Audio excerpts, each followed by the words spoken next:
Welcome back to the Garden with Joy and Holly radio show. Time for your garden questions, our garden answers. You've got a question, send it on over to gardentalkradio@gmail.com, or you can give us a call at 1-800-927-SHOW. That's gardentalkradio@gmail.com or 1-800-927-7469. This question is sponsored by Fleet Farm and fleetfarm.com, Holly. I want to start garlic for the first time. I am in South Dakota. Can I plant store-bought garlic? Oh, congratulations. You want to grow garlic. It's one of the easiest crops you can grow, and it grows in most of the time when nothing else will grow. But no, it is not advisable to grow store-bought garlic for several different reasons, Holly. Yeah, so especially if it's just conventional store-bought. If you mean like from the farmer's market, that's different, but for conventional store-bought, a lot of the store-bought garlic is that you can buy just at a regular grocery store is grown in Asia, which there's nothing wrong with that, but it doesn't mean it's grown in a non good. It's not grown in a good way. No, it's grown like in a hydroponic system, which isn't bad. Grown as fast as it can to mass produce. It's grown to mass produce. Has no flavor.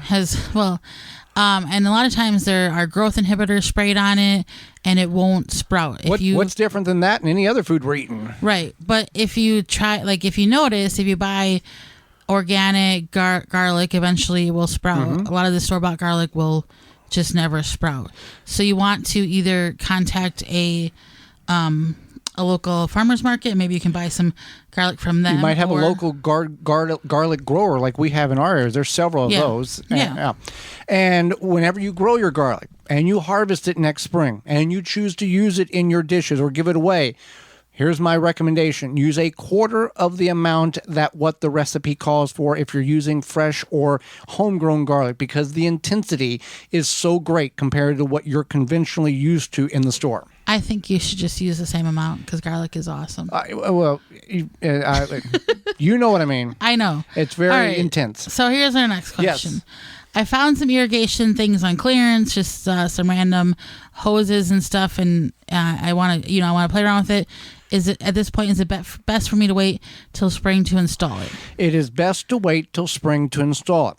If you know the components in which you need and you can get all of that on sale and you're not buying it from dripworks.com, coming back, there's a sponsor, then that's fine. You can get the components you need, but do not install it because it's going to freeze. But know if you're able to get this stuff on sale, get it, know that you need a main line, and then you need the connections and the fittings and the spigots, and if you're having emitters or you have spray nozzles, get all of the things that you need, and then make sure that you have what you need. And always, here's another thing, always get one or two extra pieces of all the components, because at some point they're going to break, and you want to have them. When they break, you want to be able to replace them.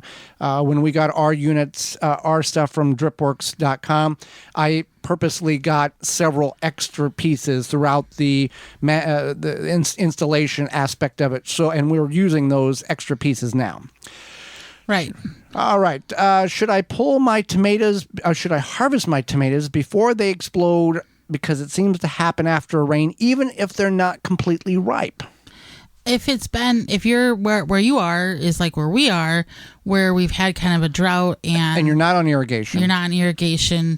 I would pull them before they're ripe if there's like a big storm coming, because I know you and I experienced this before we had irrigation where you... Well, explain what's happening, because this may not be resonating with people. So you might have tomatoes on the vine that are almost ripe or near ripe, and you kind of had some drought conditions, and even though you're keeping them watered as much as possible, if you have a huge rainstorm coming, when that huge rainstorm hits after that, even a couple days after that, those plants just get so much water that those tomatoes grow really quickly, and they just they kind of just internally explode. They suck too much water up, and the skin can't keep up. Yeah, and so sometimes it's just as mild as like cracking on the skin. Mm-hmm.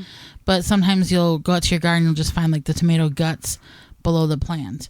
So I would harvest them. If you think that's going to happen, I would just harvest them. Any pigmentation change on a tomato, and it ripens from the bottom up, you can go ahead and harvest them. Even if it's just, if it's a green tomato and there's a little pink at the bottom, you can go ahead and pull it. It's not going to change it that much, or you lose that much uniqueness out of the flavor, but you'll be able to put it on the windowsill, take it inside, and it'll be fine in a couple of days. But certainly harvest them early.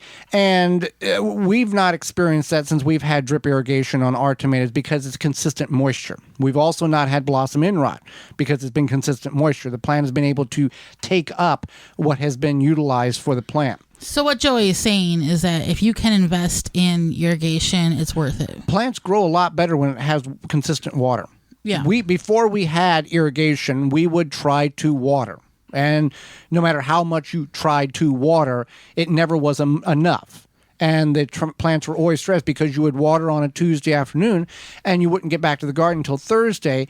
And if it didn't rain, and it hadn't rained for 2 months or 6 to 8 weeks, that little bit of water was gone 2 hours after you watered. So the plants then went back into a stress state until you got into the garden again to water. And it was more of a survival than a productive manner.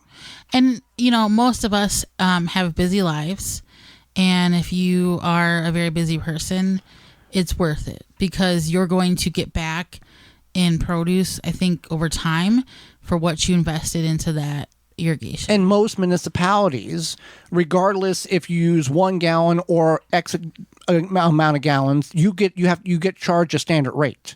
There's a block in which if you use 1 gallon or you use 1,000 gallons, you still pay the same.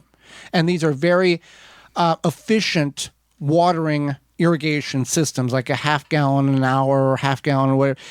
Different emitters emit different, but yeah, you got to use that as well. For more information, please visit thewisconsinvegetablegardener.com.